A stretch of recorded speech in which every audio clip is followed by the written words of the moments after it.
इस फिल्म की शुरुआत एक छोटे और खूबसूरत से गांव से होती है, जहां के लोग आज बहुत ही ज्यादा खुश हैं क्योंकि उन्हें ये खुशखबरी मिली थी कि इस गांव की जादूगरनी मर गई है। इतनी ही देर में यहाँ पर एक परी केलिंडा आ जाती है, जिसने इस खबर को कंफर्म किया था कि सच में वो जादूगरनी मर गई। ये बात सुनते ही गांव वाले झूम उठे और गांव में लगे जादूगरनी के पोस्टर्स भी फाड़ने लगे। अब कैलेंडा वहां से जाने ही वाली थी कि तभी एक बच्चे ने आकर कैलेंडा से सवाल किया कि आखिर जादूगरनी बनती कैसे है और सब उसे इतना बुरा क्यों समझते हैं। इस बच्चे का सवाल सुनकर कैलेंडा सीरियस हो गई और उसने बच्चे को बताया कि ये जादूगरनियां बुरी नहीं होती, इन्हें बुरा बनाया जाता है। हमारे बुरे रवैये ही इन जादूगरनियों को ऐसा बनाते हैं। उसके ये बात कहते ही सीन शिफ्ट हो जाते हैं पास्ट में, जब जादूगरनी एल्फाबा पैदा हुई थी। उसका कलर ग्रीन था, इसीलिए उसके डैड यानी जर्नल ने उसे एक्सेप्ट ही नहीं किया। पता चला कि वो एक जादुई बच्ची भी है। जब जब वो रोती थी या उसे गुस्सा आता था तो चीजें हवा में उड़ने लगती थी। अल्फाबा को उसके मॉम डैड का प्यार नहीं मिला। जैसे जैसे अल्फाबा बड़ी होती गई, उसके लिए मुश्किलें भी बड़ी होती गई। कोई उसे प्यार नहीं करता था, उसके पास नहीं रहता था। उसकी अब रोज नाम की एक बहन भी हो गई थी, जो खूबसूरत तो बहुत थी लेकिन एक पाँव से मासूर थी। वो अल्फाबा उससे बहुत प्यार करती थी। एक दिन अल्फाबा रोज और उसके दोस्तों को जब स्टोरी सुना रही थी तो सभी बच्चे उसका मजाक उड़ाने लगे। अल्फाबा को गुस्सा आ गया। उसने नीचे से अपनी मैजिकल पावर से पत्थर उठाए और उन बच्चों को मार दिया। ये खबर जैसे ही जर्नल को मिली तो जर्नल अल्फाबा की इस हरकत से बहुत गुस्सा हुए और अपनी बेटी रोज को वहां से ले गए, जबकि अल्फाबा वही अकेली रह गई। सीन कट होकर हमें दोबारा कैलेंडा और गांव वालों को दिखाया जाता है, जहां अब तक इन लोगों ने उस विच का एक बहुत बड़ा स्टैचू भी बना लिया था, जिसे कैलेंडा जला देते हैं। वो दोबारा यहाँ से वापस जाने ही वाली थी कि तभी एक और लड़की ने उससे सवाल किया, क्या अल्फाबा आपकी दोस्त थी जो आप उसके लिए ऐसी बात कर रही है? कैलेंडा ने जवाब दिया, नहीं,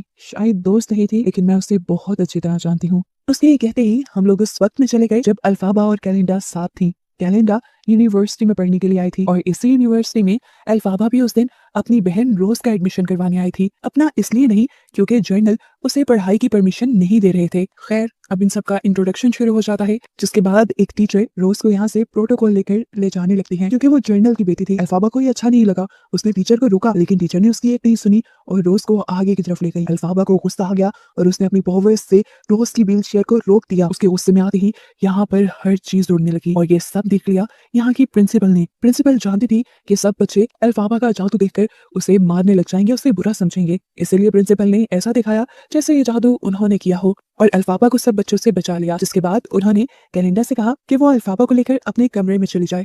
कैलेंडा तो इस बात के लिए मान गई थी लेकिन अल्फाबा नहीं, क्योंकि वो यहाँ पढ़ने नहीं आई थी, उसे तो वापस जाना था। अब प्रिंसिपल उसे लेकर एक अकेले कमरे में चली जाती है, जहाँ वो उसकी जादुई पावर्स की तारीफ करती है। वो उसे ये भी ऑफर देती है कि वो उसे पढ़ाएंगी और उसकी पावर्स पर कंट्रोल करना भी सिखाएंगी। ये सुनकर अल्फाबा बहुत ज्यादा खुश और एक्साइटेड हो गई, लेकिन सिर्फ कुछ ही लम्हों के लिए, क्योंकि अगले ही पल उसे याद आ गया था कि उसके डैड उसे पढ़ने की इजाजत नहीं देंगे। तब प्रिंसिपल ने उसे तसल्ली दी कि वो खुद गवर्नर से बात करके उसे यूनिवर्सिटी में एडमिशन दिलवाएगी। अब अल्फाबा बहुत ज्यादा खुश थी। रात रहने के लिए वो जब कैलेंडा के रूम में गई तो उसने देखा कि कैलेंडा ने पूरे रूम में अपनी ही चीजें बिखेरी हुई थी। अल्फाबा के लिए तो कोई जगह ही नहीं थी। उसने जब अपनी जगह बनाना चाही तो कैलेंडा ने उसे रोका और ऐसे में अल्फाबा को गुस्सा आ गया। वहां की चीजें हवा में उड़ने लगी, यहाँ तक कि कांच भी गिर गया। अल्फाबा ने उसकी चीजें दूर फेंकी और अपनी जगह बनाकर सो गई। रात में भी चीजों की वजह से इनकी लड़ाई होती रही, जिसकी खबर कहीं ना कहीं बाकी स्टूडेंट्स को हो ही गई थी। सुबह होने पर हमने देखा कि यहाँ पर एक टीम बन गई अल्फाबा और कैलेंडा के खिलाफ। अल्फाबा की टीम में तो कोई नहीं रहा, सबके सब कैलेंडा की टीम में चले गए और अल्फाबा को बुरा भला कहने लगे। मेस में भी सब अल्फाबा को अकेला छोड़ देते हैं और क्लास में भी अल्फाबा का सब बच्चे मिलकर मजाक उड़ाते हैं। खैर, क्लास शुरू हो जाती है और उनको पढ़ाने के लिए एक प्रोफेसर आते हैं जो कि एक जानवर थे। यहाँ पर प्रोफेसर जब कैलेंडा का नाम ठीक से नहीं बोल पाते तो यहाँ पर अल्फाबा ही टीचर की साइड लेती है और उन्हें ऐसा फील करवाती है कि ये सब होना नॉर्मल है। खैर, प्रोफेसर अपना लेक्चर शुरू कर देते हैं और इन्हें बताते हैं कि एक वक्त वो भी था जब इंसान और जानवर एक साथ रहा करते थे, लेकिन फिर जब लोगों के लिए खाने की कमी हो गई तो इंसानों ने जानवरों को अपने मतलब के लिए मारना शुरू कर दिया। और फिर एक दौर वो आ गया जब इंसानों ने जानवरों को अपने साथ नहीं बल्कि अपने नीचे गुलाम रखने का फैसला किया। अभी प्रोफेसर लेक्चर देख ही रहे थे कि दरमियान में प्रोफेसर ने देखा कि अभी भी इस लेक्चर में जानवरों के खिलाफ भी बातें हो रही थी। वो दुखी होकर वहां से चले गए। अल्फाबा को ये देखकर उनका दुख समझ आया, क्योंकि अल्फाबा को भी कभी किसी ने उसका हक नहीं दिया था। अल्फाबा प्रोफेसर के साथ गई और उसने प्रोफेसर से दोस्ती कर ली। यहाँ पर सीन कट होकर दिखाया जाता है कि अब प्रिंसिपल ने अल्फाबा की ट्रेनिंग भी शुरू कर दी थी, जिसमें उसे अपनी मैजिकल पावर्स को कंट्रोल करना सीखना था। अल्फाबा अपनी पावर्स से चीजों को ठीक से तो उठा लेती है, लेकिन जैसे ही उसे गुस्सा आता है सारी चीजें तहस नहस होने लगती हैं। कि देखकर प्रिंसिपल गुस्सा होने के बजाय खुश होती है, ये देखते हुए कि उसकी पावर्स बहुत ज्यादा हैं। रात में जब अल्फाबा दोबारा प्रोफेसर के पास आने वाली थी तब उसने सुना ये टीचर अपने लोगों को कह रहे थे कि अब हमें अपना सामान पैक करके यहाँ से चलना होगा, अब हमारी यहाँ पे कोई जगह नहीं है। वो दिन दूर नहीं जब इंसान हमें मार देंगे। ये सुनकर एल्फाबा उदास हो गई। वो वहां से जाने ही वाली थी कि प्रोफेसर ने उसे देख लिया और अंदर बुला लिया। प्रोफेसर उसे बहुत प्यार दे रहे थे। ये देखते हुए एल्फाबा ने उससे प्रॉमिस किया कि मैं आप लोगों की मदद जरूर करूंगी और आप लोगों को आपका हक दिलवा कर रहूंगी। ये कहने के बाद एल्फाबा यहाँ से चली गई जंगल की तरफ, जहाँ जंगल में उसकी मुलाकात हो गई एक लड़के से जो घोड़े पे यहाँ की तरफ आ रहा था। एल्फाबा को देखकर वो डर गया और यहाँ हमें पता चला कि वो प्रिंस था। दूसरी तरफ यूनिवर्सिटी में भी प्रिंस के आने के चर्चे होने लगते हैं और कैलेंडा खूब अच्छे से तैयार होती है प्रिंस को इम्प्रेस करने के लिए। प्रिंस यूनिवर्सिटी में आकर ज्यादा किसी को भाव नहीं देता, लेकिन कैलेंडा जो कि यूनिवर्सिटी की ब्राइट और सबसे खूबसूरत स्टूडेंट थी और बार बार प्रिंस को इम्प्रेस करने की कोशिश भी कर रही थी, तो आखिर प्रिंस उससे दोस्ती कर ही लेते हैं और वो प्रिंस को लेकर आती है लाइब्रेरी में, जहाँ आकर हमें पता चलता है कि प्रिंस की आदतें तो बहुत बिगड़ी हुई हैं। वो यहाँ पर भी रूल्स तोड़ने लगता है और बुक्स के ऊपर चढ़ जाता है, जिसकी वजह से लाइब्रेरियन उसके ऊपर बहुत गुस्सा हुआ। लाइब्रेरियन को चिढ़ाने के लिए प्रिंस ने यहाँ गाना शुरू कर दिया। कैलेंडा के साथ साथ सभी प्रिंस के साथ गाना गाने लगे और यहाँ एंजॉय करने लगे, सिवाय अल्फाबा के। अगले सीन में दिखाया जाता है कि एक लड़का कैलेंडा को प्रोम पार्टी के लिए इनवाइट करता है, लेकिन कैलेंडा तो प्रिंस के साथ जाना चाहती थी, इसलिए उसने रोज के साथ जाने की उसे ऑफर की। रोज तो लड़के के इनवाइट करने पे ही बहुत खुश हो गई और जैसे ही ये बात उसने अल्फाबा को बताई तो अल्फाबा ने रोज को जाने से मना किया, क्योंकि उसे लग रहा था कि इसके पीछे कैलेंडा की कोई चाल होगी। पर रोज ये बात कहाँ समझने वाली थी, वो तो अल्फाबा के मना करने पर गुस्सा हो गई। यहाँ पर दिखाया गया कि कैलेंडा भी प्रोम पार्टी में जाने के लिए बहुत अच्छे से तैयार हो रही थी और तभी यहाँ पर अल्फाबा भी आ गई।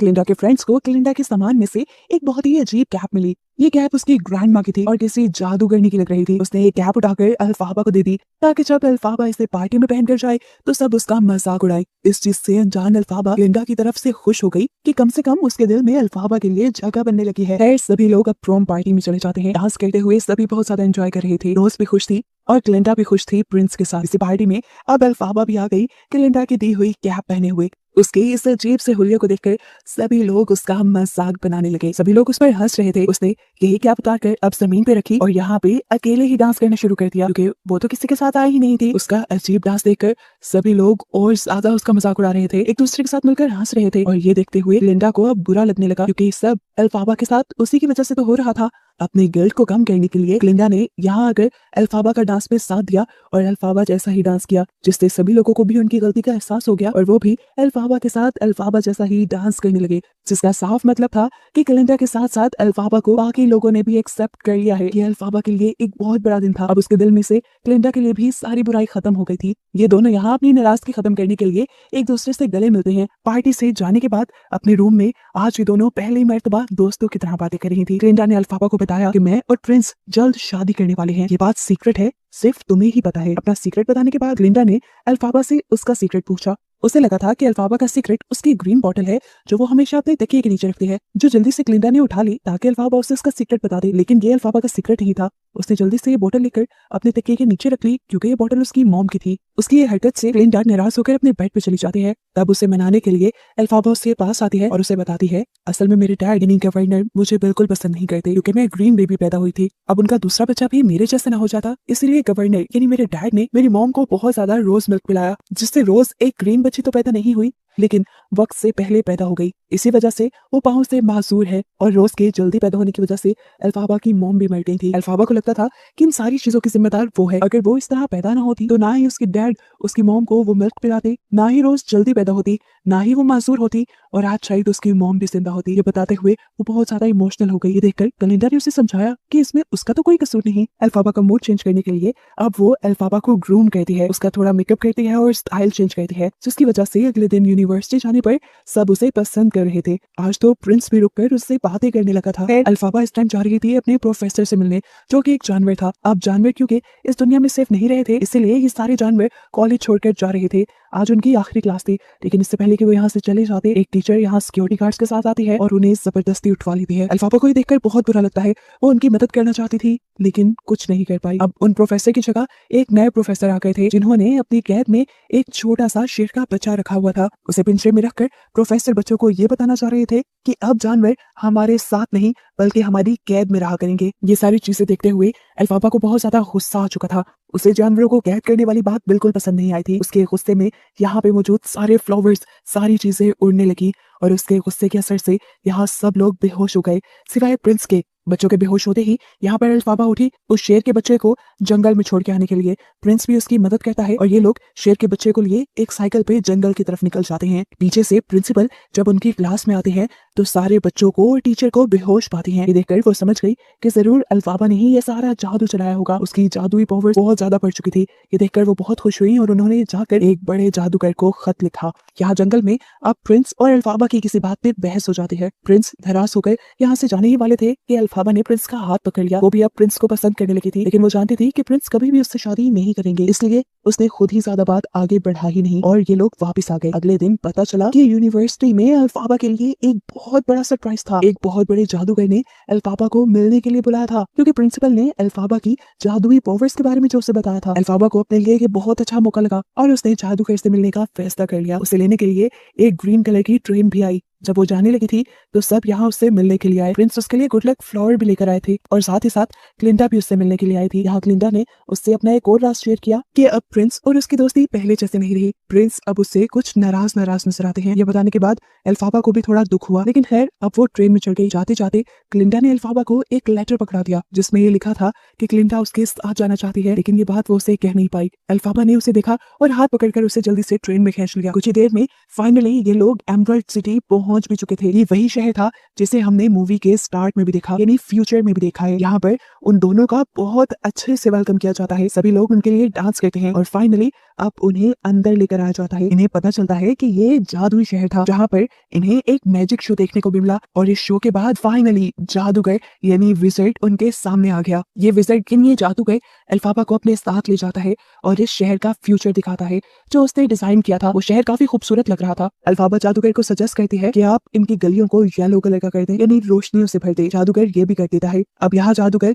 इसी शहर के पास अल्फाबा को अल्फाबा का एक छोटा सा पुतला भी दिखाता है जो ये शो कर रहा था कि इस शहर के ऊपर अल्फाबा हुकूमत करेगी। जो देखकर अल्फाबा ने फौरन कहा कि मेरा ख्वाब कहीं भी हुकूमत करना नहीं है, मेरा ख्वाब है कि मैं जानवरों के लिए कुछ कर पाऊँ और इसमें मुझे आपकी मदद की जरूरत है। उनकी इन्हीं बातों के दौरान यहाँ पर प्रिंसिपल भी आ जाती है, जिन्हें देखकर अल्फाबा बहुत ज्यादा खुश होती है और जाकर उनके गले मिल जाती है। यहाँ पर इनकी बात चल रही थी कि अल्फाबा जानवरों के लिए कुछ करना चाहती थी। अब यहाँ पर एक बंदर जादूगर के कहने पे एक जादुई किताब से कपड़ा उठाता है, जिसके बाद जादूगर अल्फाबा से कहते हैं कि इस बंदर को उड़ने का बहुत शौक है और इस मंत्र से तुम उसे पढ़ दे सकते हो। उनके कहने पर अल्फाबा वो मंत्र पढ़ती है और हैरानकुन तौर पर जादू काम भी कर जाता है। अल्फाबा खुश थी कि उसने जानवर के लिए कुछ किया, लेकिन जब उसने देखा कि उसके जादू के बाद बंदर दर्द से तड़पने लगा है और उसकी पीठ पर पंख आने लगे हैं तो वो डर गई। वो इस जादू को बंद करना चाहती थी, लेकिन जब उसने इस मंत्र को उल्टा पढ़ा तब भी ये जादू रिवर्स नहीं हुआ। उसने में आकर उसने जादूगर से इस जादू को दोबारा बंद करने को कहा। तब जादूगर ने बताया कि उसकी भी जादुई पावर्स इतनी ज्यादा नहीं है कि वो इस किताब के मंत्रों को पढ़ पाए और ये काम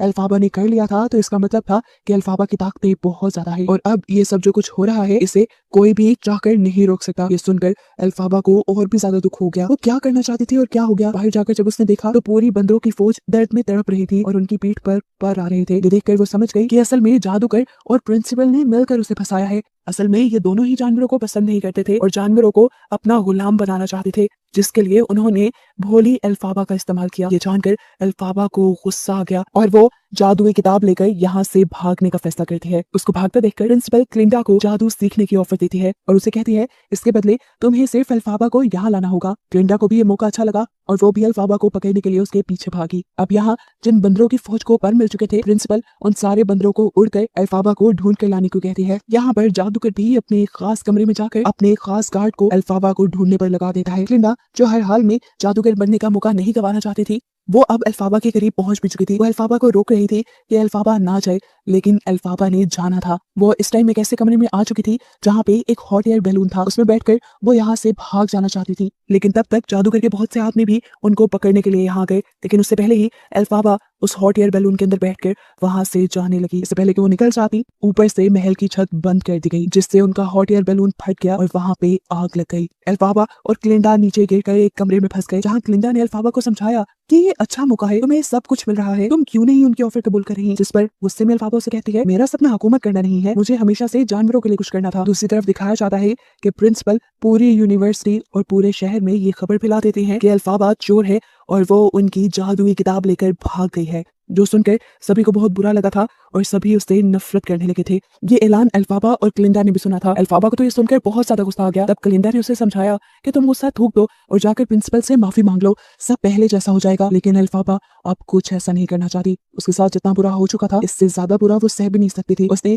अब उस जादुई किताब में से एक मंत्र पढ़ना शुरू किया। क्लिंडा उसे रोकती रही, लेकिन उस मंत्र की वजह से उसके पास एक जादुई झाड़ू आ गया, जिस झाड़ू को लेकर वो यहाँ से उड़ गई। जादूगर के गार्ड्स भी अब उसे पकड़ नहीं पाए थे। उसके यहाँ से भागते ही प्रिंसिपल ने क्लिंडा को अपने साथ मिला लिया, उसे जादू सिखाने की ऑफर की और कहा कि हम दोनों मिलकर ही एल्फाबा को ढूंढ लेंगे। एल्फाबा को लगता था कि क्लिंडा प्रिंसिपल के साथ हाथ नहीं मिलाएगी क्योंकि वो जालिम है, लेकिन जब उसे पता चला कि क्लिंडा ने प्रिंसिपल के साथ हाथ मिला लिया है तो उसका दिल टूट गया। इस शहर ने उसके साथ बहुत बुरा किया था, इसीलिए उसने इस शहर को अंधेरों में रहने का कर्ज यानी श्राप दे दिया और यहाँ से दूर पहाड़ों में चली गई। जिसके साथ ये कहानी इस सबक के साथ खत्म हुई कि कोई भी बुराई के साथ पैदा नहीं होता, बल्कि लोगों के रवैये ही किसी इंसान को अच्छा या बुरा बना देते हैं।